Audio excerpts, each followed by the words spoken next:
Cidade Ativa Online, a nossa TV online.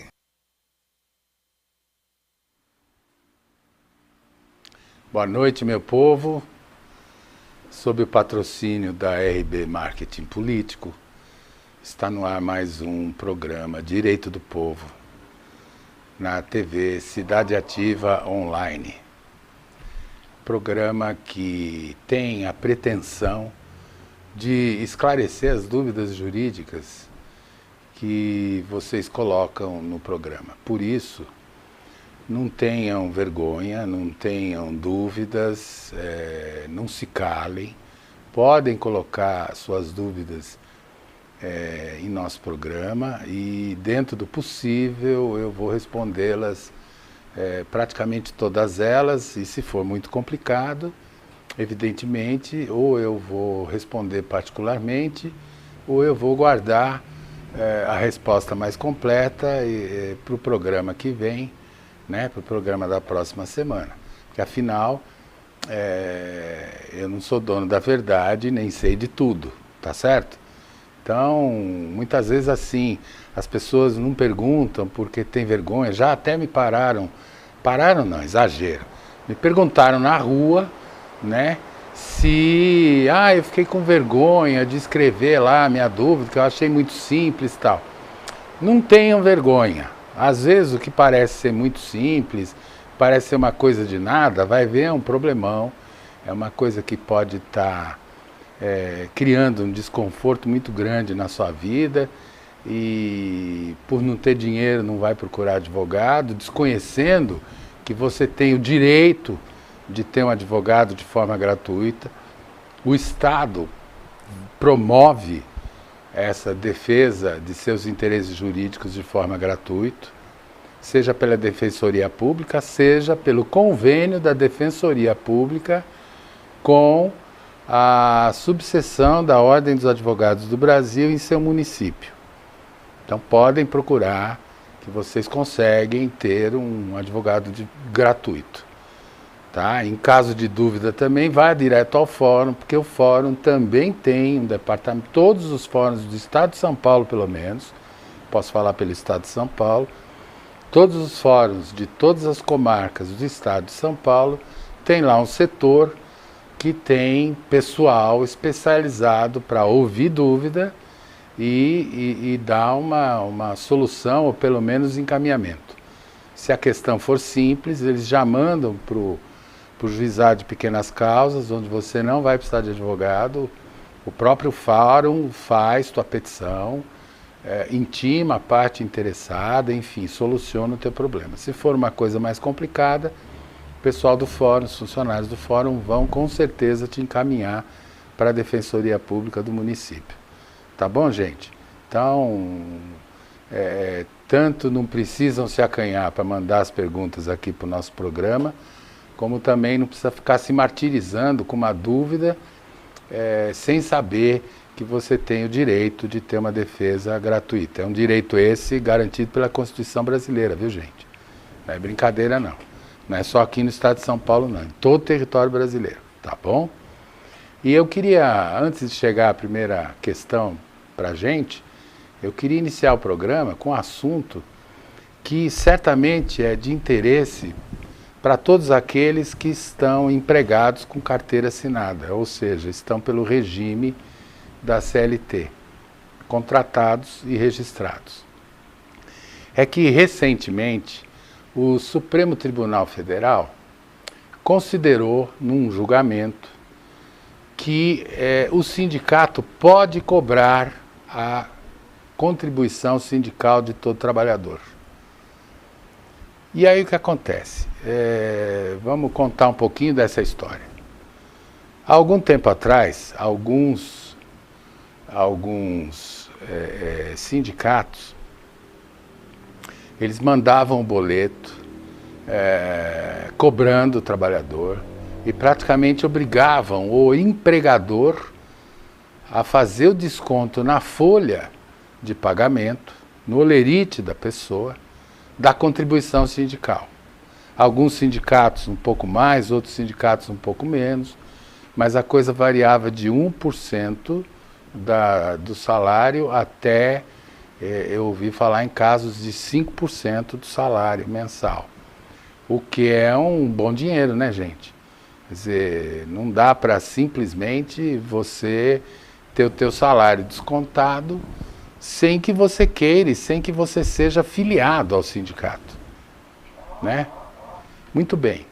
Existe na Constituição um parágrafo do artigo 5º que diz que ninguém é obrigado a se associar ou permanecer associado sem vontade própria. Ninguém pode ser obrigado a se associar ou permanecer associado.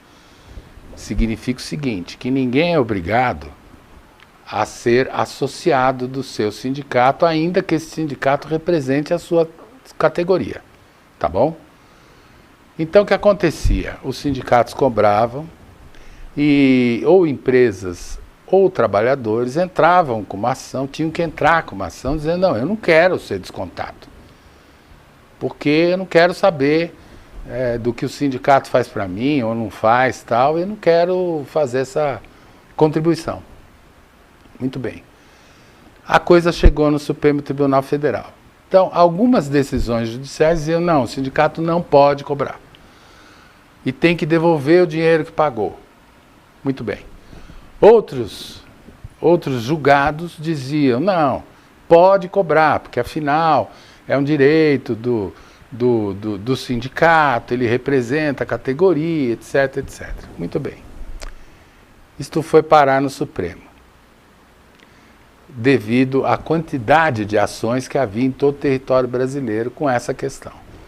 Quando chegou no Supremo, a hora que bateu no ministro a questão, ele deu uma liminar, suspendendo as cobranças até que o Supremo Tribunal Federal julgasse se o sindicato poderia cobrar a contribuição associativa ou não. Tá certo? E se precisava ser filiado ao sindicato ou se necessitava que o trabalhador fosse associado, e não só afiliado, mas associado ao sindicato. Porque há uma diferença entre o filiado ao sindicato e o associado ao sindicato. Qual é a diferença? O associado ao sindicato é aquele que vai lá na sede do sindicato, pega uma carteirinha, paga uma mensalidade à parte e tem direito a usar os benefícios dos sindicatos.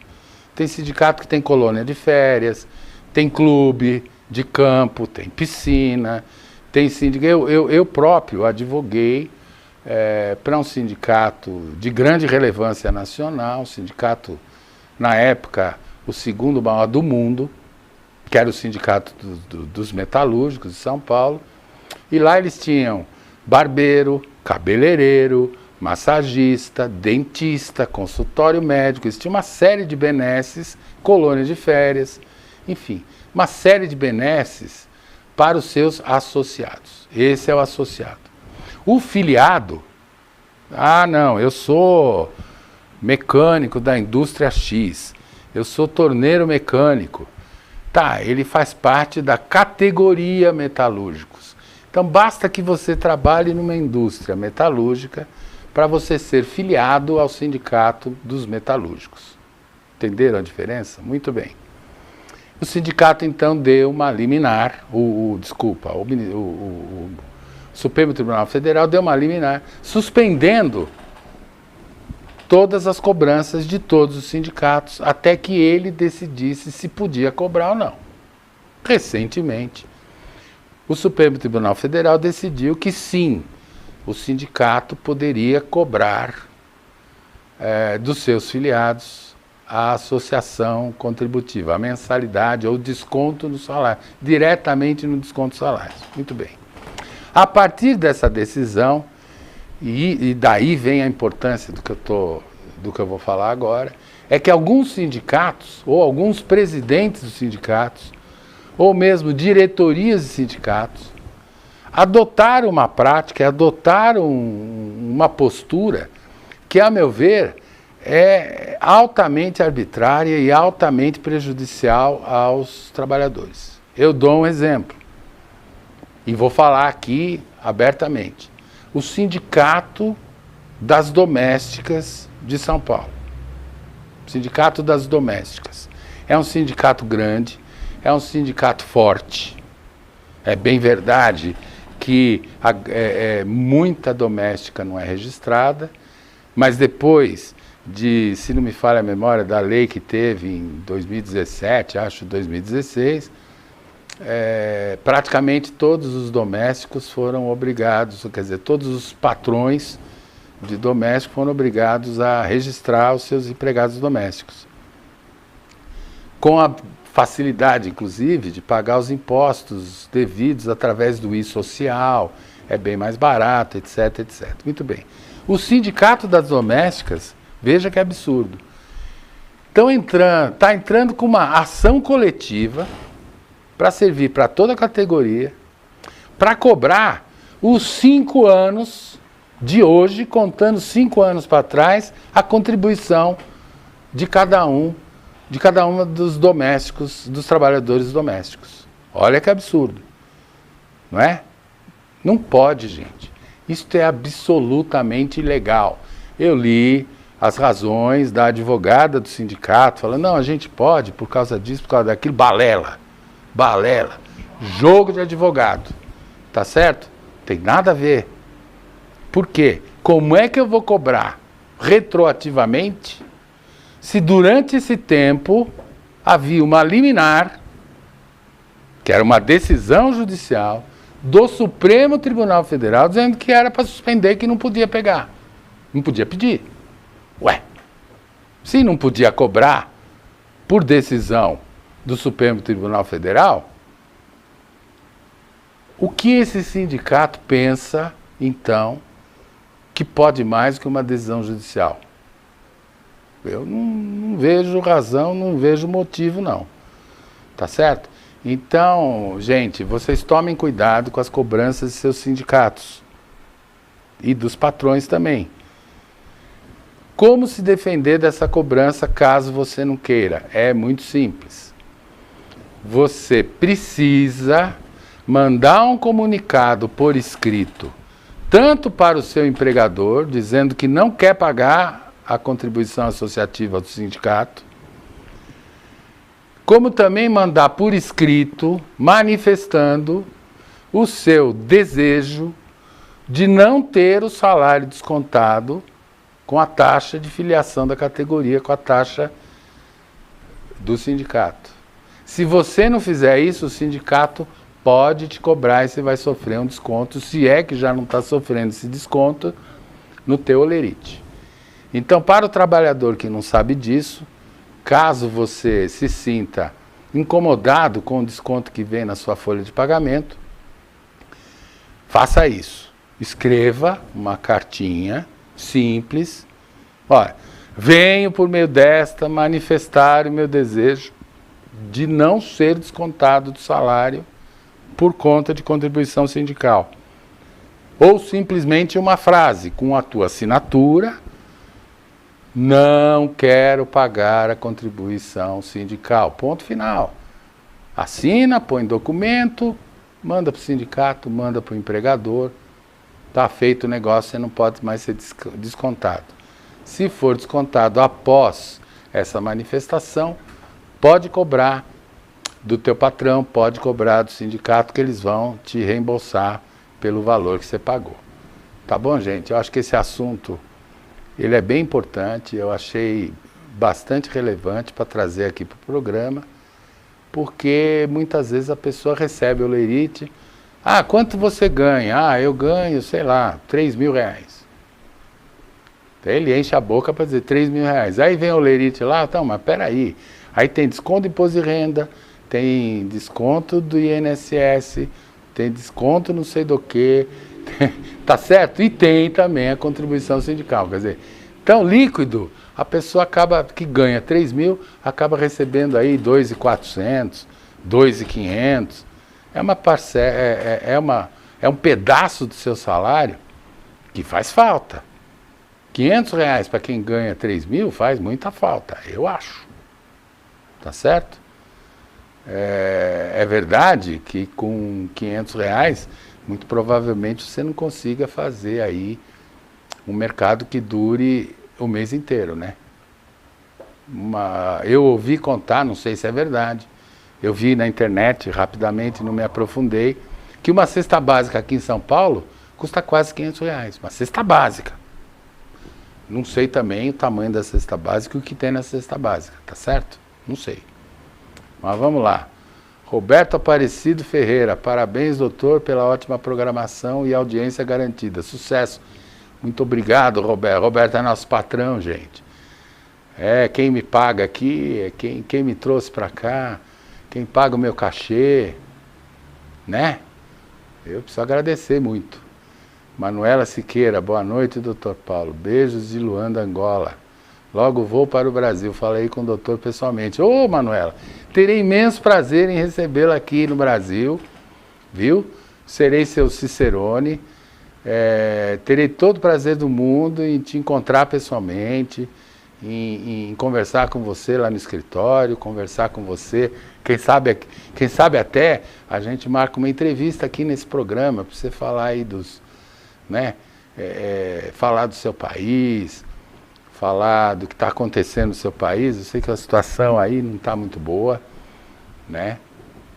Parece que há uma grande disputa aí no poder. Quem sofre é a população, que vem passando uma certa necessidade, né? Vocês angolanos têm que entender uma coisa: o país de vocês é muito novo, deixou de ser colônia de Portugal há muito pouco tempo, de modo que até que a população ou o Estado Angola consiga se estabilizar social e politicamente, vai demorar um tempinho, tá certo? Então vocês têm que pensar nisso. Ao invés de brigar, de sair para a rua em guerrilhas, em disputas, muitas vezes bélicas, seria interessante que a sociedade angolana encontrasse um modo de discutir, mais ou menos assim: então tá bom, gente, agora o país é nosso, o que nós vamos fazer com isso? Em vez de ter uma disputa pelo poder, uma disputa pelo bem-estar da sociedade angolana, que tanto brigou e tanto lutou para conseguir a sua independência, para conseguir se livrar de Portugal. Todo país novo sofre muito, né? Não pensem em vocês que o Brasil é plenamente estabilizado. Não é verdade, não é verdade. O país também é novo. Para os padrões históricos, o Brasil também é novo. Não podemos esquecer que nós acabamos de fazer 200 anos de nossa independência de Portugal, né? Então, outro dia eu estava conversando com uma pessoa que tinha ido para a Europa e tal, e me falando das maravilhas. Não, porque o povo europeu, porque lá tem educação, porque lá tem cultura, querendo comparar o Brasil com a Europa. Mas eu falei para ele isso e é o que eu entendo. O novo na Europa tem a idade do Brasil. Tem 500 anos. O que é novo na Europa tem 500 anos, gente. Já pensaram nisso? Também os europeus foram estúpidos, também os europeus viveram séculos em guerra, também os europeus brigaram por séculos por conta de fronteiras, por conta de raça, por conta de costumes. Quer mais do que guerra entre Inglaterra e França? Quanto tempo durou? Praticamente a Idade Média inteira, Inglaterra e França passaram em guerra. A baixa Idade Média, então, nem se conta. A Gália, por exemplo, né? Os chamados celtas. Os celtas foram um povo, foi um povo extremamente bárbaro. Os celtas dominaram, inclusive Roma, lá para os anos 350, 400 depois de Cristo, os celtas praticamente dizimaram o que hoje se conhece por Itália e antes se conhecia por Roma. Dizimaram, eles eram bárbaros, eram um povo guerreiro, selvagem mesmo. Os nórdicos, os vikings, um povo bárbaro, um povo que saqueava. Né? Os vikings, todo mundo sabe essa história. Os vikings pegavam, eles eram mestres em navegações, em navegação, pegavam um barco pequeno para os padrões atuais, chegava a atravessar o oceano. Há indícios materiais, há provas materiais da presença de viking na América do Norte, por exemplo. Eles iam até lá. E em cada lugar que eles aportavam, eles guerreavam, eles saqueavam. Eles iam atrás de riquezas.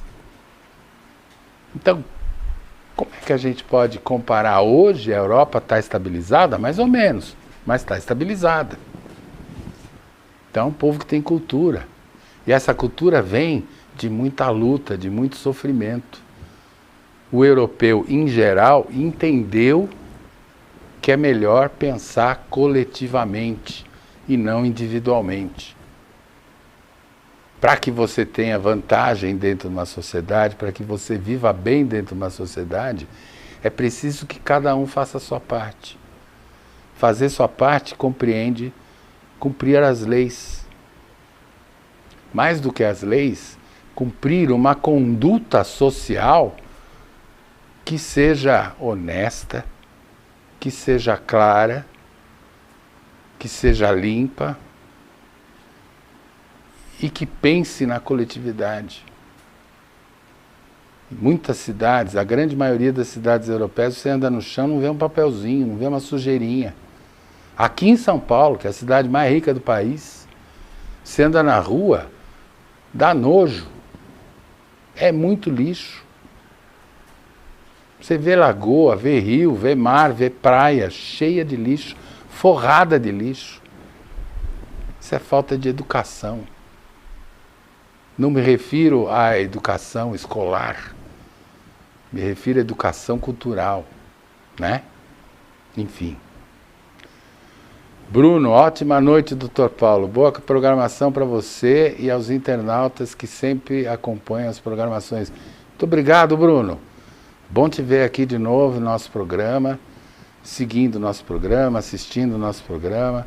Muito bom saber que a gente tem pessoas que nos seguem, que estão presentes em todos os nossos programas. É muito legal isso, muito bacana isso. Stephanie, lá de Portugal, lá de Porto, muito bom ver você por aqui de novo, Stephanie. Em Porto, meus amigos e familiares, acompanhando o Direito do Povo com o Dr. Paulo. Parabéns, eu agradeço de novo, novamente, sou obrigado a te agradecer imensamente pela sua constante participação aqui em nosso programa. Camila Souza, Itapecerica da Serra, sempre ao vivo com o Dr. Paulo. Beijos. Beijo para você também, Camila. Muito obrigado por estar nos seguindo novamente, né? Aprendendo cada dia mais com o senhor, doutor. Chama de senhor, não. Paulo tá bom. Eu já sou velho demais para ser chamado de senhor. Eu já fico constrangido só de... Hoje eu me olho no espelho e falo, gente, como você envelheceu. Sabe aquelas tias que olham para aquilo? Nossa, como você cresceu. Então, eu olho para o espelho, quando eu tenho coragem, eu levo para o espelho, nossa, como você está velho. Eu levo um susto toda vez. Impressionante. Então me chama de Paulo, que tá bom demais. Não precisa de senhor, muito menos doutor. Não nasci doutor, não. Tá bom? Gente, o ponto aqui está enlouquecido, dizendo que eu preciso dar uma pausa aqui para o nosso faturamento, para os nossos comerciais, né? Então, se vocês puderem me aguardar, eu volto daqui a pouquinho, com a continuidade, com a metade final do programa Direito do Povo, tá bom? Mandem a pergunta de vocês, mandem as suas questões, mandem as suas dúvidas, porque estou aqui para esclarecê-las, tá bom? RB Marketing Político, estratégia de campanha eleitoral. Construção de rede de aliados. Mapeamento de problemas municipais. Pesquisa eleitoral. Oratória. Perfis de redes sociais. RB Marketing Político, estratégia de campanha eleitoral. Telefone 11 99903 8834.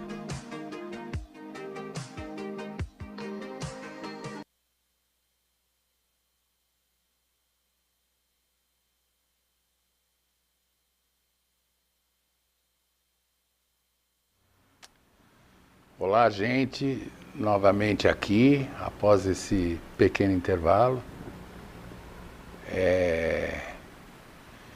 Eu queria mais uma vez me desculpar com vocês pelos trajes, tanto da semana passada como de hoje. É porque assim eu já expliquei para vocês que meu organismo não suporta o ar-condicionado. Eu não consigo. E não é porque eu estou velho, não. É porque nunca consegui suportar ficar em ambientes onde tenha ar-condicionado. Principalmente em estúdios.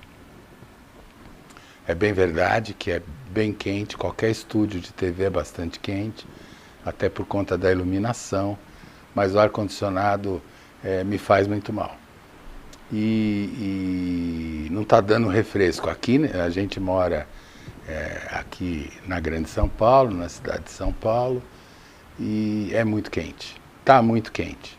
Então eu estou me permitindo ficar em trajes informais tanto a semana passada quanto hoje, às 3 horas da tarde, aqui por perto do estúdio, bateu 37 graus. Não é bolinho não, tá certo? Gino Alves, boa noite. Boa noite, Gino. Boa noite para você. Obrigado pela participação no nosso programa aqui, viu? Muito legal. Parabéns pelo programa. Imagina, eu agradeço bastante por você, assim como todos que nos seguem, que nos assistem. Agradeço muito. Lúcia Muso, boa noite, Lúcia. Como vai você novamente por aqui? Muito bom tirar as dúvidas de quem precisa. Abraços. Outro para você, Lúcia. Obrigado por estar aqui no nosso programa mais uma vez. Gosto muito da participação de vocês. Estela Gabriela. Se o cônjuge tiver dívidas, o outro poderá ser responsável por pagá-las depois do divórcio? Estela, se a dívida for anterior ao divórcio, dependendo da dívida, se a dívida foi para um bem comum do casal, é responsável sim. Tem que pagar sim. Tá? Agora, vai depender da dívida, né? Tá certo? Agora, evidentemente, se a dúvida for... se a dívida tiver sido feita após o divórcio, nem pensar. Não pode ser responsável, não. O que é muito comum, tem até um caso meu recente, de um divórcio, de uma pessoa minha conhecida, muito querida, que se divorciou porque o marido usou o nome dela para fazer um monte de dívida. Ela que era uma pessoa bem de vida, que hoje poderia estar aí quase sem trabalhar ou trabalhando muito pouco, está aí afundada em dívida porque o marido dela fez um monte de dívida e usando o nome dela, inclusive. Então ele usava, era casado, comprava algumas coisas, se enfiava em um monte de negócio e tal, e a coisa sobrava para a mulher. Veja, eles divorciaram, e esse montão de dívida que havia durante o casamento, grande parte continuou com ela. Ainda bem que ela conseguiu salvar um imóvel, um único imóvel, de um valor até substancial, que vai mais ou menos fazer com que ela consiga zerar. Ou seja, Zerar, que eu digo, é para passar da condição de devedora para uma condição de dura, sem dinheiro. Já é uma boa coisa. Passar da condição de devedor para duro, para sem dinheiro, é muito bom. Pelo menos não tem dívida. As dívidas, até porque as dívidas nesse país costumam aumentar além da compreensão matemática, né? É uma coisa que escapa de qualquer razão. Por exemplo, o cheque especial. O cheque especial não. O cartão de crédito. O cheque especial já é altíssimo.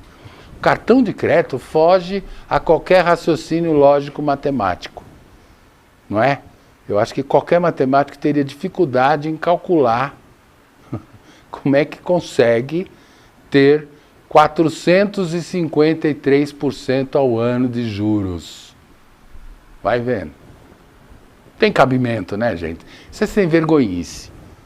Isso é disfarçatez. Isso é agiotagem pública escancarada.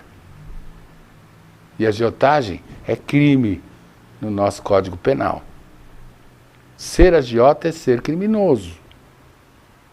Fazer empréstimo sem ser instituição financeira é crime.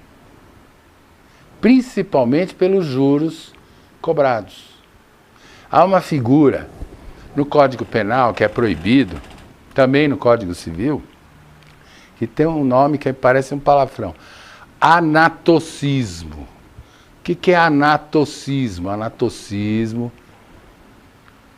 é juro extorsivo. Praticar anatocismo é um agiota, por exemplo, cobrar aí 15% ao mês de juros, 20% ao mês de juros, 30% ao mês de juros. Esse cara vai preso. Engraçado, né? A Visa ou a Mastercard no cartão de crédito cobra 453% ao ano de juros, né? Isso vai dar quase 40% ao mês, 38 e uns quebradinhos ao mês. O agiota é preso. O diretor da Mastercard não. Por quê? Ele tem justificativa, porque o Banco Central, porque a Febraban, porque a associação não sei do quê, porque o mercado mundial, porque a guerra da Ucrânia, porque o risco, porque a inadimplência. É uma coisa que eu nunca entendi. Não, mas o risco de inadimplência é alta. Ora, diabos, ela só é alta, a inadimplência, porque o cara não consegue pagar. Cobra 2% ao mês, vê se alguém fica sem pagar. Ninguém. Só bandido mesmo. Bandido que eu digo assim, tem cara que não gosta de pagar a dívida. Aí não paga mesmo. Tem cara que vive fazendo dívida e vive sem pagar. É o caso desse ex-marido aí, da minha amiga. Eu acho que ele não consegue viver sem dívida. E eu acho que se ele pagar uma dívida, é capaz de ele ficar doente, com febre. Capaz de dar febre de 40 graus nele. Porque acho que nunca pagou uma dívida na vida. Mas então, cobrar?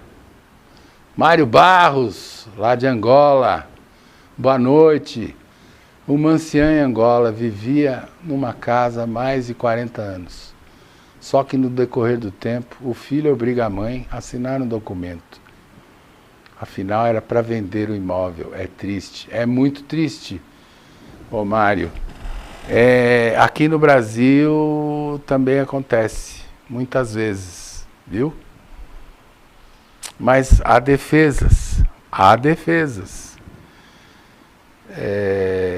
Fosse aqui no Brasil, eu ia dizer para você pedir para essa anciã me procurar. Porque muito provavelmente eu teria condições de anular esse contrato de compra e venda, viu?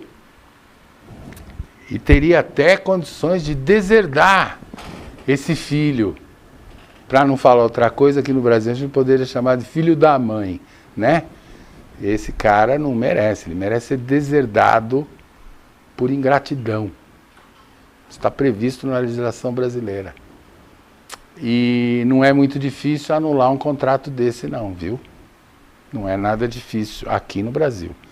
Em Angola, como eu desconheço o Código Civil angolano, eu não vou poder dizer para você se é fácil ou não. A anciã não sabe ler e foi só por isso que ela assinou o documento. Mais um motivo para anular esse contrato. Mário, se você levar esse ancião advogado aí angolano, eu tenho praticamente certeza que ele consegue anular essa venda da casa aí, tá? Até porque eu conheço um pouco do Código Civil português. Não acredito que o Código Civil angolano, após a saída de Portugal, seja muito diferente do Código Civil português. O Código Civil português, ele é um pouco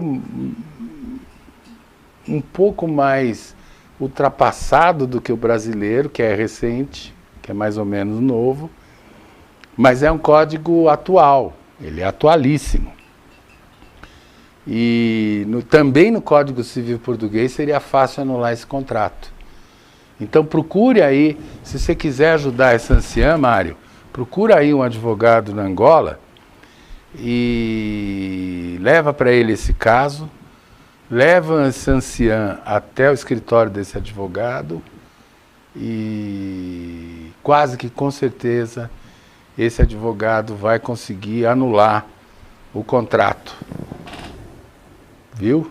E talvez até consiga aí prender esse filho, viu? E também o comprador.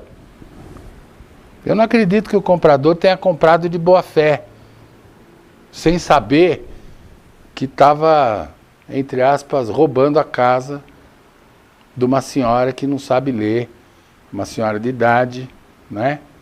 E que vai ficar na Rua da Amargura, porque o filho deve ter pegado esse dinheiro e sumido no mundo, né? Deve estar gastando aí em bebida, enfim, deve estar se divertindo com o dinheiro, enquanto a mãe vai passar fome e não vai ter lugar onde morar. Procura um advogado aí, vai dar para anular esse contrato. Vicky, olá de novo, Vicky, bom te ver aqui outra vez. Buenas noches, Dr. Paulo, muito sucesso em tu programa. Muito obrigado, muito obrigado. Fico muito contente, muito envaidecido de saber que o nosso programa é internacional, né? Que bacana isso. Valdir Soledad, boa noite. Boa noite, Valdir. Para você também. Essa coisa de internet é uma loucura, né, gente? Imagina, a gente está aqui falando ao vivo e por um aparelho de internet, uma televisão, um computador, um celular, pessoas do mundo inteiro podem nos ouvir. Isso gera uma responsabilidade muito grande para os veículos, para as empresas que comercializam por meio da internet, que promovem o contato pela internet. É muito sério isso, gente. Quantas denúncias, quantas notícias a gente tem ouvido aí de que o Google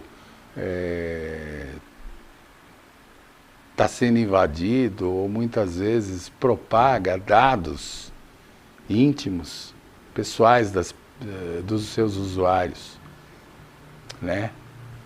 É muito perigoso uma ação de hackers, há grupos poderosos de hackers que pegam os teus dados pessoais.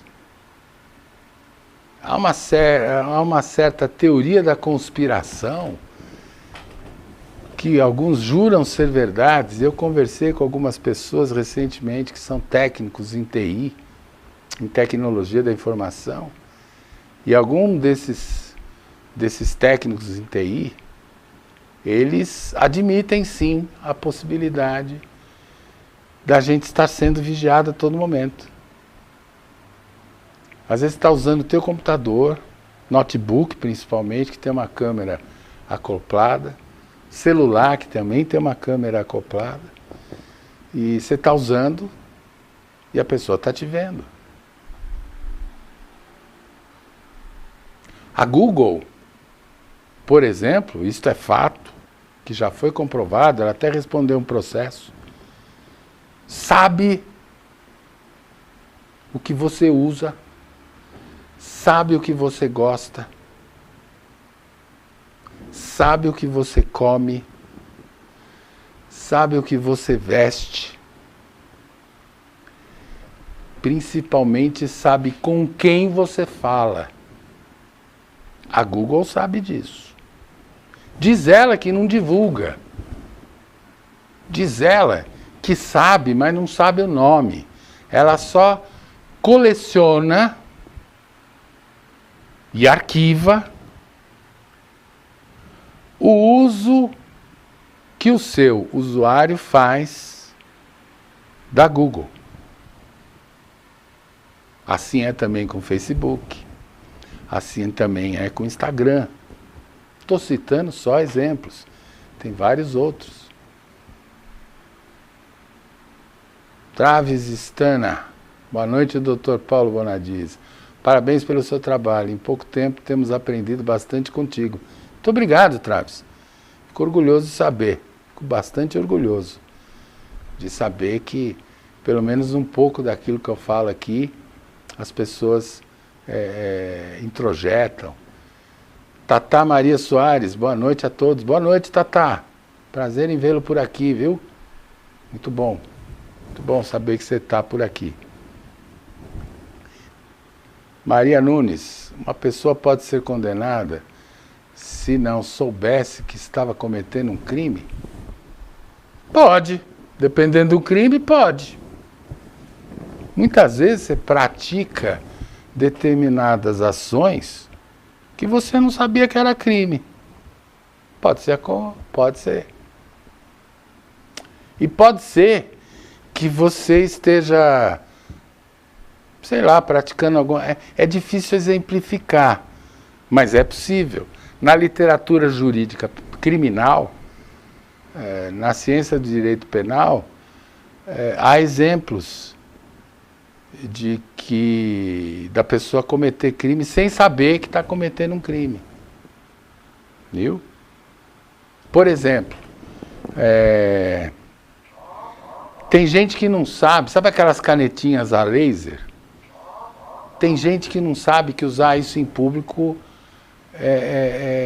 pode ser um crime. Por quê? Porque se sem querer, você usando essa canetinha em público, de mira laser, né? Uma lanterninha laser, mira laser que chama. Sem querer, acerta a pupila do olho de alguém, pode cegar. Então você praticou um crime sem saber que estava praticando um crime. É possível sim. Tá? Não confundir, viu, Maria, com o chamado crime famélico. É um palavrão, né? Mas é recente um caso que teve repercussão na TV de um crime famélico e a pessoa que o praticou apanhou e acho que morreu. Não me lembro bem, não sei se morreu. Ele foi amarrado com corda, uma coisa horrorosa. E ele tinha roubado comida, gente. Um pouco de comida no mercado aí. Não lembro exatamente o que, mas é um crime famélico. Para dar um exemplo do que é um crime famélico. Crime de pequena monta. Crime de pouco valor econômico. Digamos que você passe aí pela feira, passa na barraca de fruta e rouba uma maçã e sai comendo aí. Pode ser preso? Pode, é furto. É furto. Mas é um crime famélico. Muitas vezes quem rouba comida rouba por fome. E o dono do estabelecimento ou a polícia não quer saber. O dono do estabelecimento quer que a pessoa seja presa porque afinal um produto dele foi furtado e ele vai ficar no prejuízo. E a polícia vai dizer: cumpri meu dever de prender a pessoa que cometeu um furto. Chiquinho de Alcântara, boa noite. Interessante essas informações. Obrigado, Chiquinho. Esse é o objetivo aqui, é dar esse tipo de informação, porque muitas vezes as pessoas, pessoa comum do povo, não se atentam para esses detalhes e desconhecem os seus próprios direitos. Desconhecem também, assim como desconhecem os direitos alheios também, né? Por isso que aquela máxima que diz não faça aos outros o que você não gostaria que fizessem com você é verdadeira. Muitas vezes você faz alguma coisa, pratica determinados atos, sem se dar conta que está ferindo ou magoando alguém. Muitas vezes esse ferimento, essa mágoa é crime. Muitas vezes é injúria até. Imagina eu falando aqui na televisão, fala assim, o José das Quantas, né? José Chiquinha Gonçalves da Silva Ribeiro, sei lá, tomara que não tenha ninguém chamado dessa forma, é homossexual, ou é ladrão, é feio, ele manca. Pode ser considerado injúria. Se eu falar então que ele é preto, é racismo. Precisa tomar muito cuidado com o que a gente fala, principalmente dos outros, ou que fala em público. Principalmente considerando que hoje em dia não existe mais intimidade, gente. Não existe mais segredo nesse mundo. Gino Alves, eu estou acompanhando. Obrigado, Gino. Que bom que você está acompanhando a gente aqui. Mas é verdade, gente. Hoje em dia não tem mais segredo. Reunião secreta deixou de ser secreta faz tempo. Há algum tempo, eu tive uma reunião, eu tinha reuniões com alguns clientes e a prática era a seguinte. Primeiro, que era lá no meu escritório em São Paulo. Segundo, que era depois da meia-noite. E terceiro, que as pessoas entravam no meu escritório, as pessoas que iam fazer essa reunião, entravam no meu escritório e a primeira coisa que fazia é deixar na recepção celular, caneta, celular, enfim, tudo que pudesse indicar ou servir de escuta, por exemplo.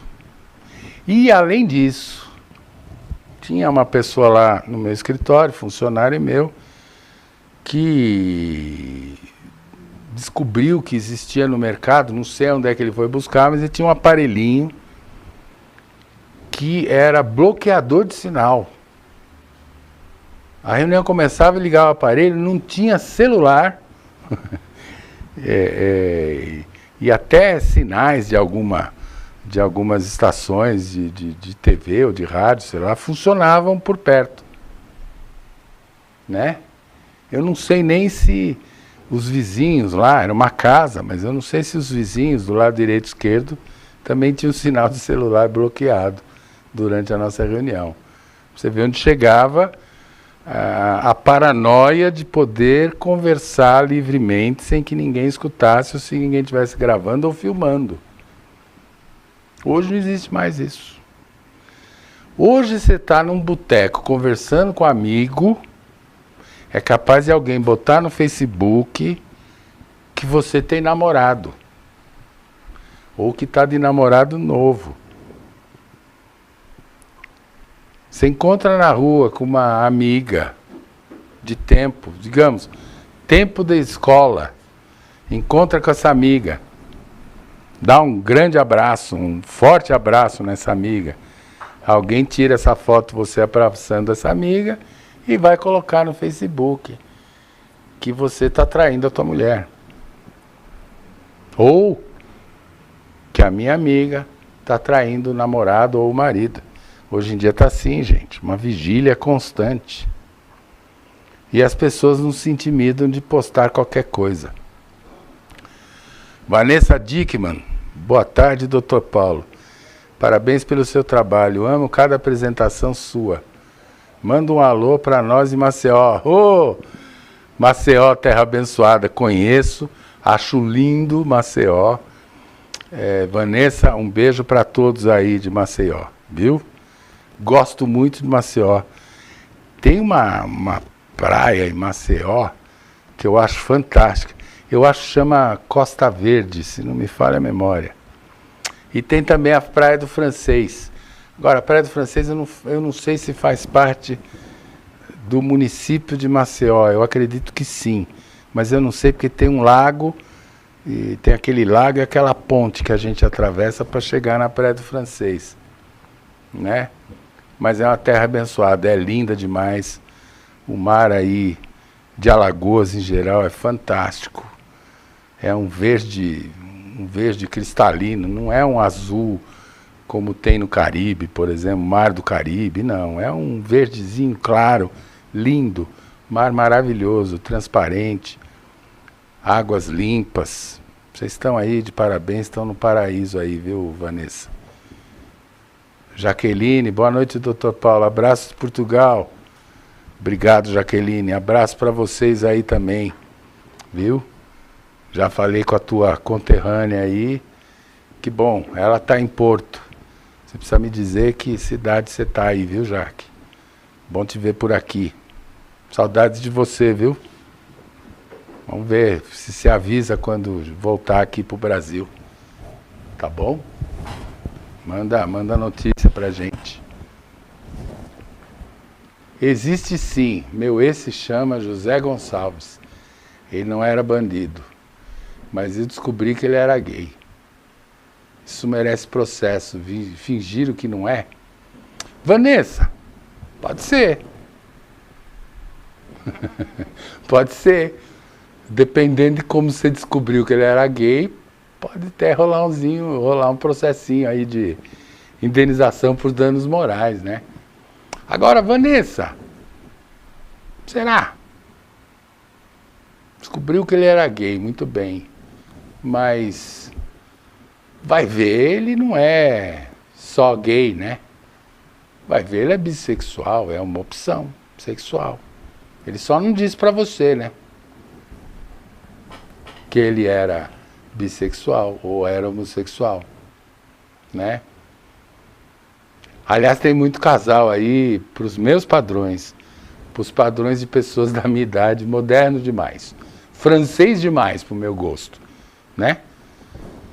Tem casal que gosta da chamada relação aberta, casamento aberto. Tem gente que gosta da prática de swing, né? Tem gente que é assumidamente bissexual, e os parceiros ou parceiras sabem. Isso para minha idade é um pouco demais, sabe? Mas hoje em dia tá assim, né? Acho até, isso é uma coisa muito minha, acho até que o homossexualismo, como ele é tão veiculado hoje, no sentido de que as pessoas que são homossexuais nem se preocupam em esconder que são homossexuais. Coisa que não existia no meu tempo. Hoje é comum. Você vê mulheres andando de mão dada na rua, homens andando de mão dada na rua, homens se beijando em lugares públicos, mulheres se beijando em lugares públicos. Isso hoje é comum. Ninguém esconde nada de ninguém. E acho até que essa geração de adolescência ou pré-adolescência, a homossexualidade virou um item de curiosidade. E um certo modismo também. Eu tenho um filho novinho, de 13 anos. Sim, meus amigos, eu sou um pai-avô, né? É um filho de 13 anos. Ele confidenciou, não para mim, confidenciou para a mãe dele. Menino sempre tem mais intimidade com a mãe do que com o pai, óbvio.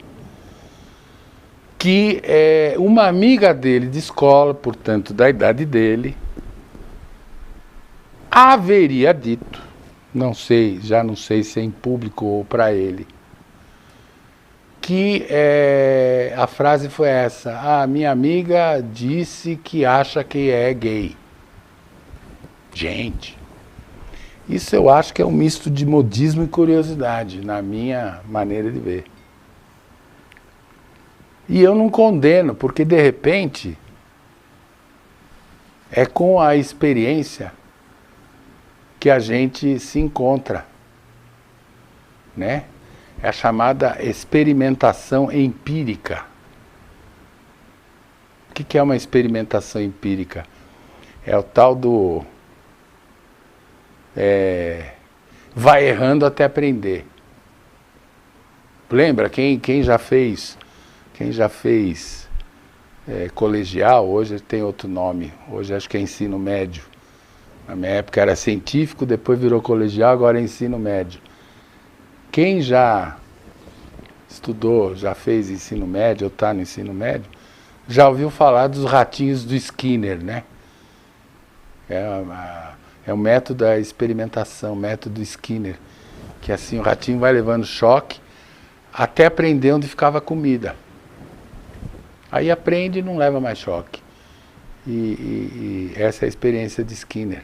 E assim é com o ser humano.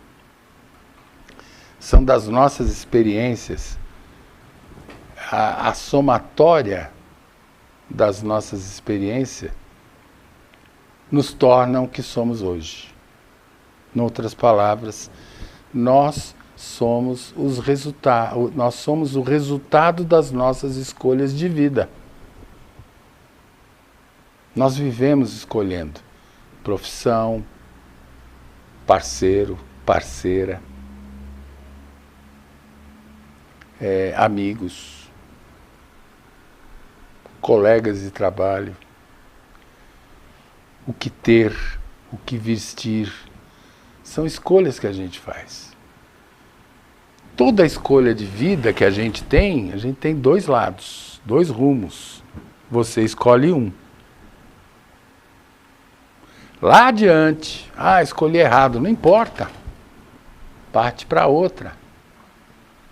Mas você é a somatória de suas escolhas.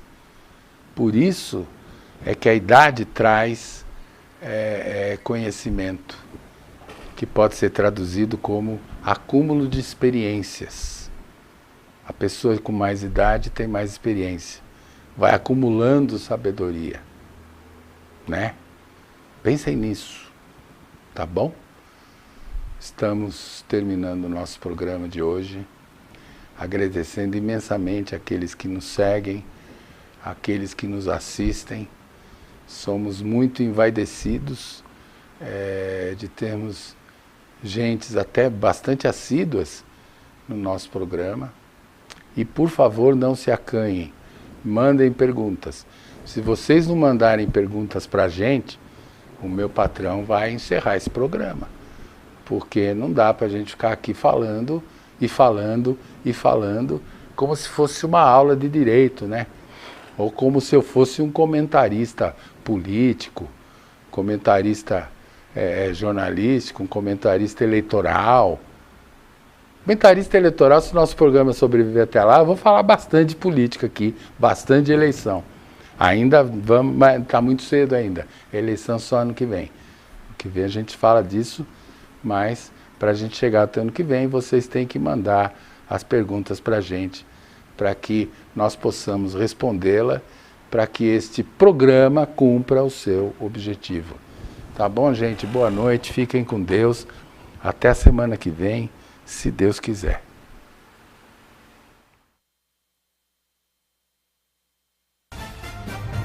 Cidade Ativa Online, a nossa TV online.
Cidade Ativa Online, a nossa TV online.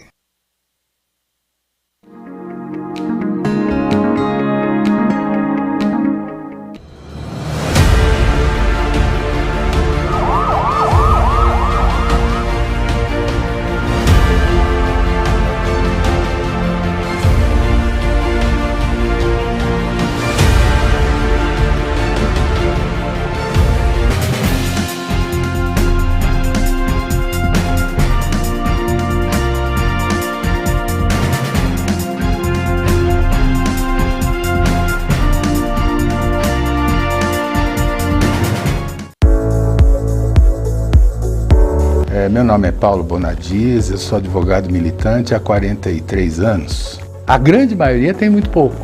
São muitas as questões. Se pode registrar o filho em nome só da mãe. Essa burocracia aqui no Brasil tem que terminar. A Hora do Sucesso. John Lennon de outras estradas, Easy Rider, Dúvida e Eclipse, São Tomé das Letras. Olá pessoal do Japão Show! Estamos trazendo o Japão mais perto de vocês. Arigatou gozaimasu. Yoroshiku onegai itashimasu.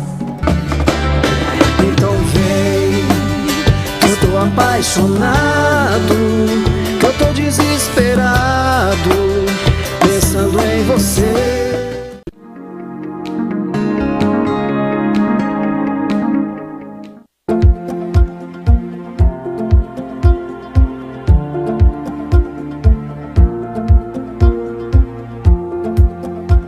Somos mais Angola, seu povo, sua cultura, só aqui na Cidade Ativa Online.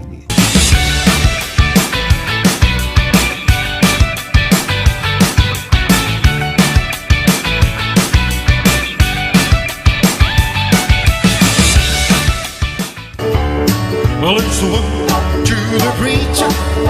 Let me say I do. Leave me. Eu agradeço mais uma vez essa oportunidade.